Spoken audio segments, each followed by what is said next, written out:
প্রিয় উপস্থিতি, সারা পৃথিবীর বাদশাহী দিয়েছিলেন বাদশা জুলকারনাইন। হযরতে ইব্রাহিম আলাইহিস সালাম কাবা শরীফ গাঁথতেছিলেন, ওই রাস্তা দিয়ে জুলকারনাইন যান। জুলকারনাইন জিজ্ঞেস করলেন, হে আল্লাহ তুমি কে? বলে আমার নাম ইব্রাহিম। খলিলুল্লাহ। বলে খলিলুল্লাহ কি? বলে খলিলুল্লাহ আল্লাহর বন্ধু। বলে আল্লাহ কে? বলে জুলকারনাইন তিনি তোমারও রব আমারও রব, তিনি একমাত্র মালিক স্রষ্টা আল্লাহ। জুলকারনাইন ডাক দিয়ে বললেন, হে ইব্রাহিম তুমি তাহলে কে? বলে আমি তার নবী। বলে ইব্রাহিম আল্লাহ যে আছে, তুমি যে তার নবী, আমি জুলকারনাইন কি করে বিশ্বাস করব বলো? সাইয়্যিদুনা ইব্রাহিম ডাক দিয়ে বললেন, জুলকারনাইন তাহলে তুমি বলো কি করলে তুমি মানবা আল্লাহ আছে এবং আমি তার নবী বিশ্বাস করবা? জুলকারনাইন বলল, ইব্রাহিম পাহাড়ে জাবালে আবু কুবাইসে ছাগল ভেড়া দুম্বাগুলি চড়ে চড়ে বেড়ায়, ঘাস খেয়ে বেড়ায়। ইব্রাহিম ওই ভেড়ার পাল যদি এসে এই হেরেমের তোমার কাবার পাশে এসে দাঁড়াইয়া যদি বলে আল্লাহ আছে এবং তুমি তার নবী, তাহলে আমি জুলকারনাইন মেনে নিব আল্লাহ আছে। যদি ওই ভেড়ার দল এসে তোমার কালেমার সাক্ষ্য দেয় ইব্রাহিম, তাহলে মানব তুমি নবী। সাইয়েদনা ইব্রাহিম আলাইহিস সালামের মুজিজা বলতেছি। ইব্রাহিম আলাইহিস সালাম ভেড়ার দলকে ডাক দিছে, ভেড়ার দল এদিকে আসো। সমস্ত ভেড়াগুলি দৌড়াইয়া সাইয়্যিদুনা ইব্রাহিম আলাইহিস সালামের সামনে দাঁড়িয়ে গেল। ইব্রাহিম ডাক দিয়ে বললেন, এ ভেড়ার দল তোমরা এই কালেমার আমার কালেমার সাক্ষ্য দাও। ভেড়ার দল বলতে লাগলো, লা ইলাহা ইল্লাল্লাহু ইব্রাহিম খলিলুল্লাহ। চিৎকার মেরে জোরে বলেন সুবহানাল্লাহ। আচ্ছা কি মনে হয় ছাগলে কথা বলতে পারে? এখন বলেন ছাগলের এই ভেড়ারে ভাষা কে দিল? জবান খুলে কে দিল? আল্লাহ সৃষ্টির রুলস হচ্ছে গরু দুম্বা ভেড়া বকরি এরা মানুষের মতো কথা বলবে না। এটা আল্লাহর আইন, এটা আল্লাহর আইনে সে কথা বলতে পারে না, এটা আল্লাহর ফয়সালা বিধান। হযরত ওমর রাদিয়াল্লাহু আনহুর জামানাতে হিমস, বর্তমান যেটা সিরিয়াতে একটা প্রদেশের নাম হিমস, আলেপ্পো হিমস, দামেস্ক সিরিয়ার একটা প্রদেশের নাম হিমস। এই হিমস প্রদেশে হযরত ওমর একজন গভর্নর পাঠালেন। গভর্নরের নাম সাইদ ইবনে আমির রাদিয়াল্লাহু আনহু। রাসূল কারীমের সাহাবী, রাসূল কারীমের সাহাবী হযরত সাইদ ইবনে আমির রাদিয়াল্লাহু আনহুকে গভর্নর হিসেবে পাঠানোর পরে হযরত ওমর চিন্তা করলেন, আমি একটু হিমসে যে হিমসের অধিবাসীদের খবর নিয়ে আসি। সুদূর মদিনা থেকে সিরিয়ার হিমসে চলে গেলেন। হিমসের সেন্ট্রাল মসজিদে বসে হযরত ওমর সব মুসল্লি সিরিয়ানবাসীদেরকে ডেকে বললেন, হে সিরিয়ানরা বলো এই গভর্নর নিয়ে তোমাদের কি কোনো মতামত আছে কিনা, তোমাদের কোনো বক্তব্য আছে কিনা তোমরা বলো। তখন এই হিমসের যিনি জনগণ ছিলেন তারা বলেন, আমিরুল মুমিনিন এই গভর্নর নিয়ে আমাদের তিনটা প্রশ্ন আছে, তিনটা আমাদের কথা আছে। বলে কি কথা বলো, আপত্তি কি? তখন লোকেরা বলল, আমিরুল মুমিনিন প্রথম আপত্তি হলো এই গভর্নর প্রত্যেক দিন সকালবেলা দেরিতে তিনি গভর্নর হাউজে আসেন, দেরি করে তিনি সরকারি কাজে আসেন, আগে আসেন না। কারণটা কি? কেন তিনি নির্দিষ্ট টাইমে আসেন না? তার দেরি কেন হয়? হযরত ওমর বললেন, সাইদ ইবনে আমির আপনি আল্লাহর নবীর সাহাবী রাসূল, আপনি হিমসের গভর্নর, আপনি জবাব দিয়ে দেন। সাইদ ইবনে আমির রাদিয়াল্লাহু আনহু বলেন, আমিরুল মুমিনিন বিষয়টা গোপন রাখতে চেয়েছিলাম, যেহেতু প্রকাশ হয়ে গেছে বলতেই তো হবে আজ। আমিরুল মুমিনিন, আপনি শুনে যান, আপনি জেনে রাখেন, হুজুর গভর্নরি ভাতা হিসেবে প্রত্যেক মাসে যে টাকা আমার আসে, এই গভর্নরি ভাতা তো আমি গ্রহণ করি না। আমি সামান্য বাইতুল মাল থেকে কোন রকম আমার মাসে চলে এমন অর্থ আমি গ্রহণ করে থাকি। আমিরুল মুমিনিন, ওই টাকা দিয়ে আমার কোন রকম সংসার চলে। একটা বাড়ির কাজের লোক আমি রাখতে পারি না। আমি সকালবেলা নিজের কাজ নিজে করি, নিজে রান্না করি, নিজে রান্না বান্না করে নিজে খেয়ে তারপরে আমি কাজে আসি, যার কারণে আমার আসতে দেরি হয়। আমিরুল মুমিনিন, বিষয়টা গোপন রাখতে চেয়েছিলাম, কিন্তু সবার সামনে আজ প্রকাশ করতে বাধ্য হলাম। আপনি একটু চিন্তা করতে পারবেন যে একজন গভর্নর, তিনি আর কাজের লোক নাই, নিজে রান্না করে, নিজে বাড়ি ঘর পরিষ্কার করে, নিজে সব করে তারপরে কাজে আসে। এটা সাহাবী রাসূল। পৃথিবীর মাটি খুঁজে এরকম একজন আর পাবেন না। পৃথিবীর মাটি যদি খুঁজে আপনি তালাশ করেন, এইরকম ব্যক্তি সাহাবীদের মতো আর আপনি পাবেন না, কোথাও পাবেন না। এরপরে বলতেছেন আর কি অভিযোগ? দেখেন কত বড় অভিযোগ। এটা কি কোনো অভিযোগ হইল? এটা সাধারণ বিষয়। বলে আর কি অভিযোগ?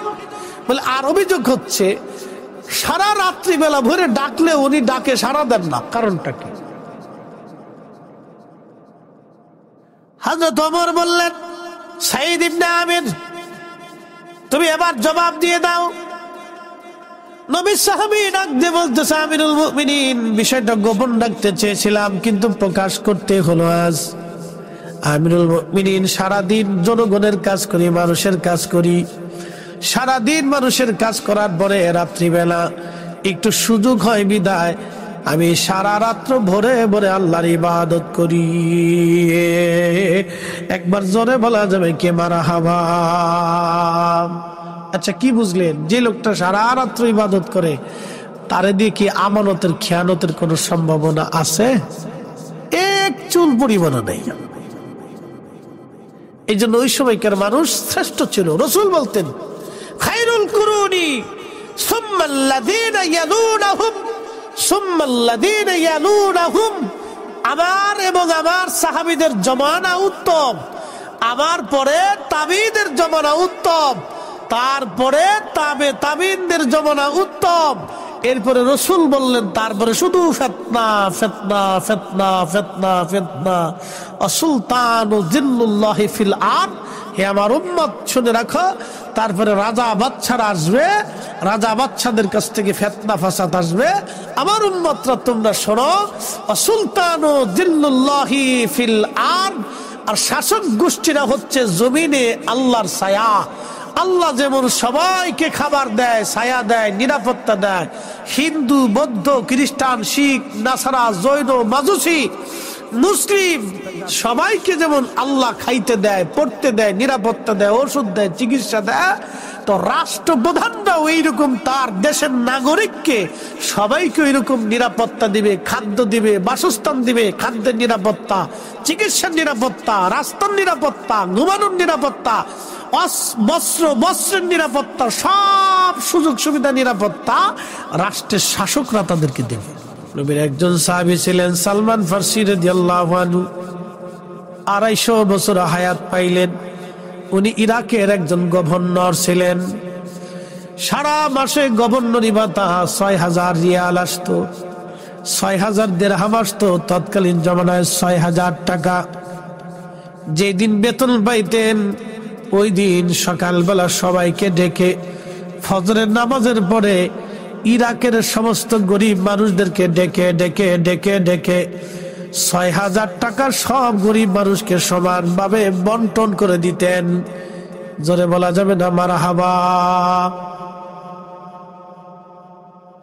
সাহাবী রাসূলের ইন্তেকালের সময় চোখের পানিগুলি বে বে বে বে পড়ে যাচ্ছে। সাহাবীরা বললেন, হুজুর, আপনি রাসূলের সবচেয়ে বয়োবৃদ্ধ সাহাবী, আপনি চোখের পানি ফেলে ফেলে কেন কাঁদেন? কি জন্য আপনি কাঁদেন গো? সালমান ফারসি বলে, সাহাবীরা রে, আমি কিয়ামতের ময়দানে রসুলের সামনে কোন চেহারা নিয়ে দাঁড়াবো বলো। বলে কেন, কি হয়েছে? বলে আমার নবী ইন্তেকালের সময় সব সম্পদগুলি আল্লাহ রাস্তায় দান করে দিয়ে গেছে, একটা কোটি সম্পদ নবী দুনিয়াতে রেখে যান নাই। এখন আমার কত সম্পদ জমা হয়ে গেল, কিয়ামতের ময়দানে আমি আমার রসুলের সামনে কোন মুখ নিয়ে দাঁড়াবো? যদি রসুল জিজ্ঞাসা করে কি জবাব আমি দেব বলো?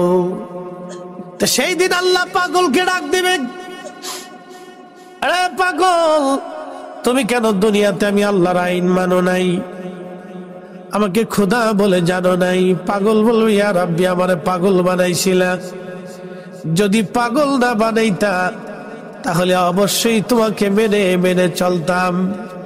ছোট্ট বাচ্চা যারা মায়ের কোলে থেকে মারা যায়, ওই ছোট্ট বাচ্চাটাকে আল্লাহ কিয়ামতের ময়দানে ডাকবে, আমার বান্দা দুনিয়াতে কেন তুমি আমাকে মানো নাই?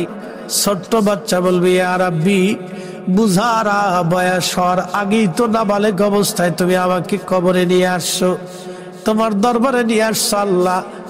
যদি সেই দিন তুমি আমারে বড় বানাইতা, বালেক বানাইতা, তাহলে তোমাকে মানতাম।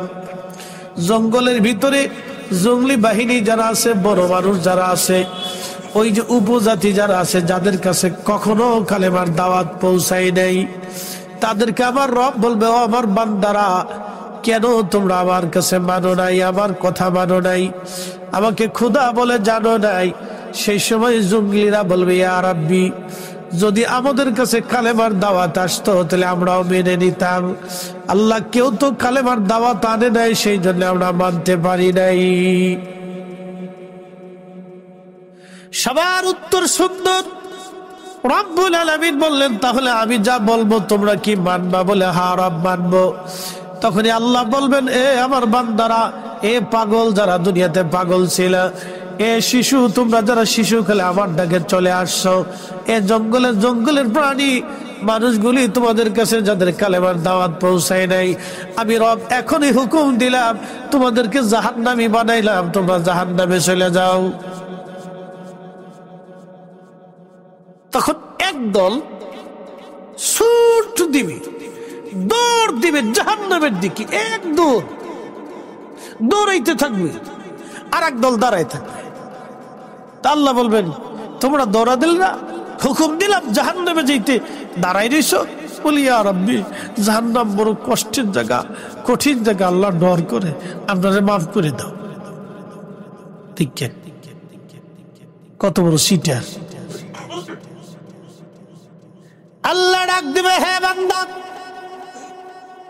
আমাকে তোমরা দেখেছো, আমার হাসর দেখেছো, জাহান্নাম দেখতেছো, আমি রাব্বে কারীমের সামনে আমি সরাসরি হুকুম দেওয়ার পরেও তোমরা আমার কথা না মেনে এখনো দাঁড়ায় রইছো। তাহলে তোমরাই শোনো, দুনিয়াতে যতই শুধু উপদেশের জন্য নবী রাসূল উলামা ফুদালা আউলিয়াত কেরা যতই তোমাদেরকে নসিহত করতো, তোমরা মানতা না। আমার এই সরাসরি তোমরা মানলা না, দুনিয়াতেও তোমরা মানতা না। অতএব জাহান্নামে চলে যাও, জাহান্নামে চলে যাও, জাহান্নামে চলে যাও, তোমরা জাহান্নামে। যারা জাহান্নামের দিকে দৌড়াবে ডাক দেবে, বান্দা দাঁড়া, তোমরা কেন জাহান্নামে যাও? বান্দারা বলবে ইয়া রাব্বি, আপনি হুকুম দিছেন, এই জন্য আমরা জাহান্নামে চলে যাচ্ছি। আল্লাহ ডাক দিয়ে বলবে, বান্দা দাঁড়াও, তোমরা জাহান্নামে যাওয়া লাগবে না, তোমরা আমি আল্লাহ হাসরের ময়দানে তোমরা হুকুম মানছো, দুনিয়াতেও তোমরা হুকুম মানতা, আমার বান্দারা যাও, আমি রব্বুল আলামিন তোমাদেরকে জান্নাতি বানাই দিলাম। একবার জোরে বলা যাবে আল্লাহু আকবার। আমরা যারা আসছি আমাদের বুলন্দ নসিব, কথা ঠিক আছে না? আল্লাহ পছন্দ করে। একসাথে বলেন, কে পছন্দ করে? আল্লাহ পছন্দ করে, বিদায় ঢুকাইছে। ভাবতে হবে যে আল্লাহ ভালোবাসে বিদায় ঢুকাই দিছে, আর আপনি যে আসছেন এটাই পরীক্ষায় পাস। মসজিদে যে ঢুকছেন, নামাজ হবে কি হবে না এটার পরে চিন্তা পড়ে, নামাজ হইল কি হইল না এটা পরে চিন্তা পড়ে, কিন্তু আপনি যে আল্লাহর হুকুম মাইনে মসজিদে ঢুকছেন এটাতেই পাস। একসাথে বলবেন আল্লাহু আকবার।